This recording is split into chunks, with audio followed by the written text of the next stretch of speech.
Tired of fumbling with your credit card every time you want to order from Uber Eats? Well, Apple Pay is here to make your life easier and your food arrive faster.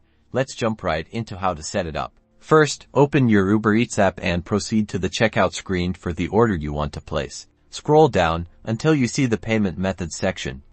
If you already have payment methods added, it will show below. If not, click on Add Payment Method. Next, you should see Apple Pay as an option. If you don't see Apple Pay, make sure it is enabled in your iPhone settings under Wallet and Apple Pay. Tap on the Apple Pay option.